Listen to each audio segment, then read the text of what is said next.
Hello everyone, welcome back to your own channel. आज हम करने जा रहे हैं आपकी वर्कशीट नंबर 35 विषय गणित कक्षा 10 हमारी डेट 29 ऑफ सितंबर के लिए। तो चलिए शुरू करते हैं। आज की वर्कशीट में हम त्रिकोणमितीय सर्व समीकरण का दूसरा भाग करने जा रहे हैं, क्योंकि पहले भाग में हमने अपनी पहली सर्व समीकरण कर ली थी। क्या थी वो? Sine square theta plus cos square theta is equal to 1, है ना। आज की वर्कशीट में हम जो बाकी की दो सर्व समीकरण हैं, जैसे कि 1 plus tangent square theta is equal to secant square theta और 1 plus cot square theta is equal to cosec square theta, इन दोनों सर्व समीकरण के बारे में पढ़ेंगे। इनके एग्जाम्पल्स उदाहरण करेंगे और कुछ क्वेश्चन करेंगे इन पे बेस, ठीक है। तो जो हमारी जो बाकी की ये दो अन्य सर्व समीकरण हैं, इनको हम कैसे ज्ञात कर सकते हैं, कैसे आती हैं ये हमारे, कैसे मिलती हैं। तो देखो, जो पहली सर्व समीकरण है ना, sine square theta plus cos square theta is equal to 1, इसी से हमें ये दोनों सर्व समीकरण मिल जाती हैं। कैसे? अगर हम पहली सर्व समीकरण को कोस स्क्वायर थीटा से विभाजित करते हैं तो क्या होगा? देखो, दोनों तरफ कोस स्क्वायर थीटा से विभाजित करो, इस तरफ भी, ठीक है, और इस तरफ भी।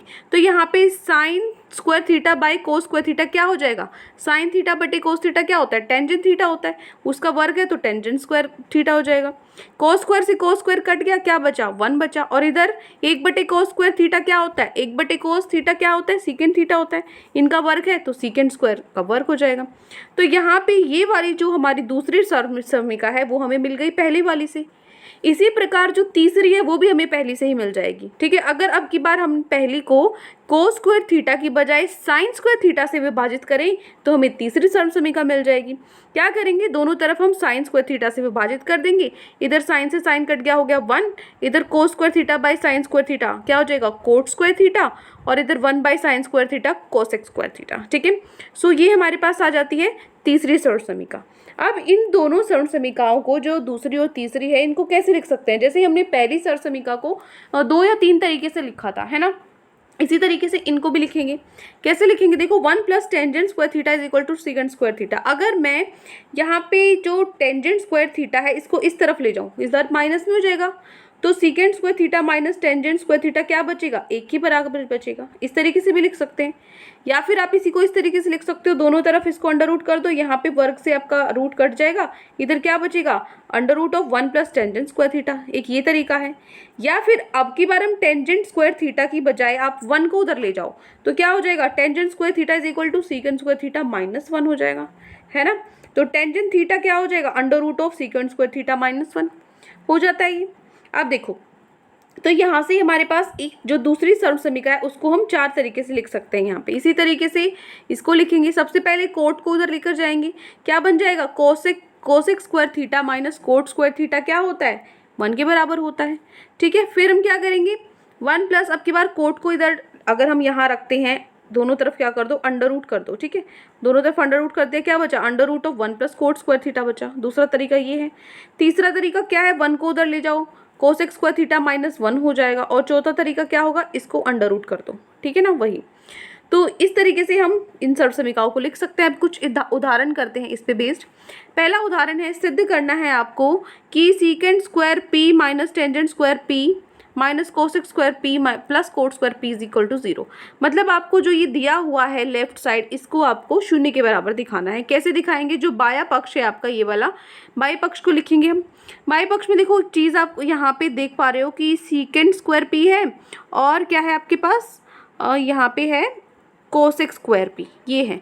तो इनकी जगह मैं आइडेंटिटी लिख दूँ, सर्व समीकरण लिख दूँ। सीकेंट स्क्वायर पी क्या होता है? 1 प्लस टेंजेंट स्क्वायर पी, क्योंकि ये सर्व समीकरण होती है ना आपकी, 1 plus tangent square A is equal to secant square A, है ना। तो इसकी जगह मैंने ये लिख दिया, और ये यहाँ पे ऑलरेडी है ही टेंजेंट स्क्वायर पी। और 1 यहाँ पे कोसेक स्क्वायर पी की जगह में ये जो सर्व समीकरण है मेरी 1 प्लस कोट स्क्वायर पी, ये मैंने लिख दिया यहाँ पे, और ये यहाँ पे ऑलरेडी है ही, ठीक है। तो हमारे पास ये आ जाता है। अब इसके अकॉर्डिंग जो कट हो रहा है उसको कट कर देंगे, टेंजेंट से टेंजेंट कट होता है, और बाहर माइनस में, इसका मतलब ये माइनस में है कोट, कोट से कोट माइनस हो जाता है यहाँ पे, ठीक है। और ये 1 से 1 भी माइनस हो जाएगा, सब आपस में क्या हो जाते हैं? कट जाते हैं। तो 0 आता है। 0 आता है जो कि किसके बराबर है? दाएं पक्ष के बराबर है। इसका मतलब जो बायां पक्ष है वो दाएं पक्ष के बराबर है। इसका मतलब ये प्रूफ हो गया, इति सिद्धम, ठीक है। पहला उदाहरण हो गया। दूसरा देखो, दूसरे उदाहरण में क्या करना है? आपको सिद्ध करना है, ये आपको दिया हुआ है cosec A plus cot A is equal to 1 by cosec A minus cot A, ठीक है। यहाँ से इसके यहाँ पर भी क्या लेंगे हम, बाया पक्ष ले लेंगे, cosec A plus cot A, ठीक है। तो क्या करेंगे, दोनों इसको ऊपर और नीचे दोनों तरफ किससे मल्टीप्लाई कर देंगे, कोसेक ए माइनस कोट ए से ऊपर और नीचे मल्टीप्लाई कर देंगे, ठीक है। तो ऊपर हमारे पास सरसमीका आती है A plus B A minus B, जो किसके बराबर होती है, A square minus B square के बराबर होती है। तो A square minus B square क्या होगा, कोसेक स्क्वायर का A minus cot square A, नीचे क्या है आपके पास, cosec A minus cot A, ठीक है। अब हमारे पास ये आइडेंटिटी होती है, cosec square A minus cot square is equal to 1, ये आइडेंटिटी होती है। तो यहाँ से ये 1 upon cosec A minus cot ए, ये क्या है हमारा दाया पक्ष है, इसका मतलब हो गया इति सिद्धम, ठीक है। यही हमें प्रूव करना था, राइट हैंड साइड के इक्वल। तो ये हो जाता है दूसरा उदाहरण। अब आगे चलते हैं हमारे तीसरे उदाहरण पर। तीसरे में भी वही क्या करना है, आपको सिद्ध करना है बायां पक्ष और दायां पक्ष। तो सबसे पहले मैं बायां पक्ष ले लेती हूँ, ठीक है। बायां पक्ष मैंने लिया, क्या है बायां पक्ष, 1 प्लस कोस ए अपॉन 1 माइनस कोस ए। अब इसमें अगर आप ध्यान से देखो, आपको क्या चाहिए, टेंजेंट और सीकेंट चाहिए, है ना। तो कोस से मैं टेंजेंट और सीकेंट कैसे ला सकती हूँ, सीकेंट ला सकती हूँ, कोस का उल्टा होता है। तो मैं क्या करूँगी, कोस को सीकेंट के रूप में लिखूंगी। कैसे लिख सकती हूँ, कोस ए को क्या होता है 1/, सीकेंट ए, है ना, ऊपर और नीचे दोनों तरफ हम लिख सकते हैं। तो ऊपर एलसीएम लेने पे क्या आएगा, सीकेंट ए प्लस 1 और नीचे सीकेंट ए माइनस 1, ठीक है, ये आ गया। अब ऊपर और नीचे क्या कर देंगे हम, इससे मल्टीप्लाई कर देंगे, सीकेंट ए माइनस 1 से मल्टीप्लाई कर देंगे। क्यों कर देंगे, क्योंकि यहाँ पे हमें ऊपर क्या बन जाएगी, हमारे पास आइडेंटिटी बन जाएगी, ए plus B A minus B क्या होता है, A square minus B square. यहाँ पे इस प्लस की जगह माइनस आएगा, ठीक है ना, इसको, ये गलत है, इसको माइनस करो, ठीक है। A square minus B square मतलब सीकेंट स्क्वायर ए माइनस 1 का स्क्वायर, ठीक है। तो क्या हो जाता है, ये आइडेंटिटी भी है, सीकेंट स्क्वायर ए माइनस 1 किसके बराबर होता है, ये आइडेंटिटी सरसमीका होती है हमारी, टेंजेंट स्क्वायर ए के बराबर होता है, और नीचे ये एज इट इज है ही।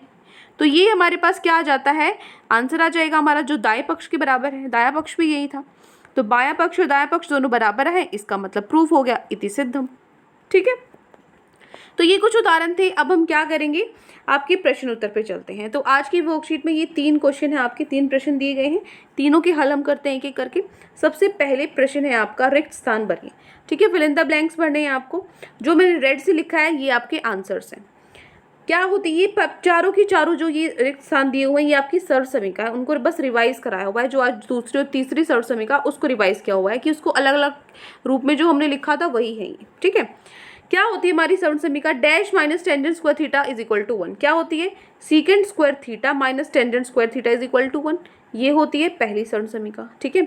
दूसरा, अगर इसी में मैं टेंजेंट स्क्वायर को इधर ले जाऊं क्या बन जाएगा, माइनस में था इधर टेंजेंट स्क्वायर थीटा, उधर जाके प्लस में हो जाएगा, क्या बन जाएगा 1 प्लस टेंजेंट स्क्वायर थीटा किसके बराबर आया, सीकेंट स्क्वायर थीटा के बराबर आया, ठीक है। दूसरा ये हो गया। तीसरा, cosec square theta minus dash is equal to 1 किसके बराबर होता है, अभी अभी हमने ये आइडेंटिटी करी थी ना, सरसमीका की थी, cosec square theta minus cot square theta is equal to 1, इसके बराबर आएगा, ठीक है। उसके बाद cot square theta is equal to क्या आया, किसके बराबर आया, कोसेक स्क्वायर थीटा माइनस 1। इसी में क्या किया है हमने, बस यहाँ पे 1 को इधर लेकर आए हैं, कोट को इधर लेकर आए हैं, ये बन जाता है, ठीक है। तो ये है आपका पहला प्रश्न, ठीक है, पहला क्वेश्चन सॉल्व हो गया। दूसरा क्वेश्चन क्या है, दूसरे प्रश्न में आपको बोला ये बेटा यहाँ पे स्क्वायर है, ठीक है ना, 2 है, ये स्क्वायर है। दूसरा प्रश्न है कोस square theta tangent square theta plus tangent square theta plus sign square theta, ये है, इसको आपको टेंजेंट थीटा के रूप में ज्ञात करना है। मतलब यहाँ पे जो साइन कोस कुछ नहीं दिखना चाहिए टेंजेंट के अलावा, इसको टेंजेंट के रूप में आपको बदलना है ना। तो देखो प्रश्न नंबर 2 का हल कैसे करेंगे, ये है आपका प्रश्न नंबर 2, ठीक है। क्या किया है इसने, ये हमें क्या करना है, कोस square theta tangent square theta plus tangent square theta sine square theta, इसको टेंजेंट के रूप में बदलना है। यहाँ पे एक चीज देखो, टेंजेंट इसमें भी है और टेंजेंट इसमें भी है, तो टेंजेंट स्क्वायर थीटा इसको बाहर उभयनिष्ठ ले लेंगे, ठीक है, दोनों में ये उभयनिष्ठ हो जाएगा, बाहर आ जाएगा। यहाँ पे क्या बचता है, टेंजेंट तो बाहर जा चुका, इधर सिर्फ कोस स्क्वायर थीटा बचता है, यहाँ पे साइन स्क्वायर थीटा बचता है। तो कोस square theta plus sign square theta किसके बराबर होता है, ये हमारी सरसमीका होती है, किसके बराबर होता है, 1 के बराबर होता है। तो टेंजेंट स्क्वायर थीटा को अगर हम 1 से गुना करेंगे तो क्या मिलेगा हमें, टेंजेंट स्क्वायर थीटा मिलेगा। तो देखो इसने क्या बोला था, इसको आपको टेंजेंट के रूप में बदलना है, तो हमने इसको टेंजेंट के रूप में बदल दिया, है ना, टेंजेंट के रूप में आ गया, कुछ नहीं है इसमें, साइन कोस कोसेक सीकेंट, है ना, यही हमें करना था सिर्फ। तो ये हो गया आपका प्रश्न नंबर 2, बस 2 ही लाइन का आपका आंसर था इसका, ठीक है। प्रश्न नंबर 2 का हल हो गया। अब आगे चलते हैं प्रश्न नंबर 3 पे।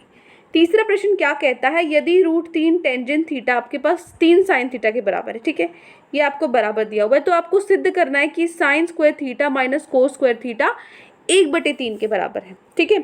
तो क्या करेंगे, जो ये है ना, इसका प्रयोग करके साइन या कोस की वैल्यू निकाल लेंगे और इसके अंदर साइन और कोस की वैल्यू हम रख देंगे, ठीक है। तो ये देखो हमारे प्रश्न नंबर 3 का हल कैसे होगा। क्या दिया हुआ है, सबसे पहले उसने क्या बोला है आपको, √3 टेंजेंट थीटा किसके बराबर है, 3 साइन थीटा के बराबर है। तो यहाँ से टेंजेंट थीटा को मैं साइन थीटा बटे कोस थीटा लिख सकती हूँ, है ना, बिल्कुल लिख सकती हूँ।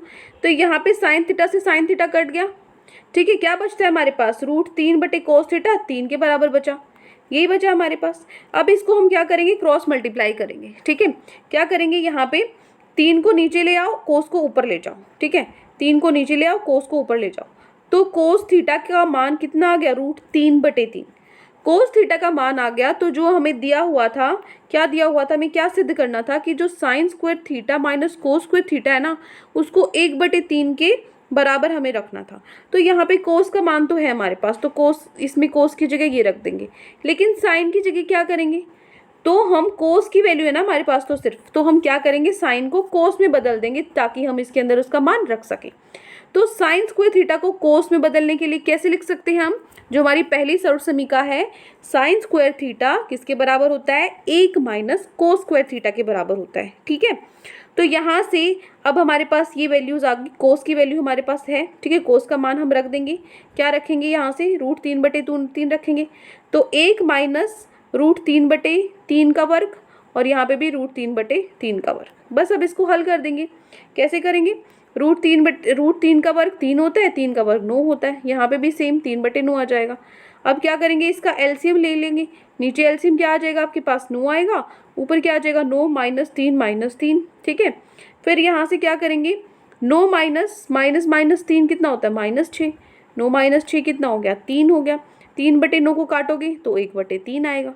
1/3 किसके बराबर आया, दूसरी तरफ भी 1/3 था, तो जो लेफ्ट हैंड साइड है वो राइट हैंड साइड के बराबर आया, बायां पक्ष दाएं पक्ष के बराबर आया। तो इसका मतलब क्या हो गया, सिद्ध हो गया ये। तो इसके नीचे लिख लेना इति सिद्धम, ठीक है ना, अति सिद्धम, ठीक है। तो ये हो गया हमारा प्रश्न नंबर 3। तो ये 3 क्वेश्चन आज आपकी वर्कशीट में दिए गए थे। आई होप आपको अच्छे से समझ में आ गए हैं। कोई भी डाउट है किसी भी क्वेश्चन में तो कमेंट सेक्शन में आप मुझसे पूछ सकते हैं, और अगर आपको लेक्चर अच्छा लगे तो चैनल को सब्सक्राइब कर सकते हैं, वीडियो को लाइक कर सकते हैं। आज के लिए इतना ही, मिलते हैं नेक्स्ट वीडियो में। Till then take care, bye bye.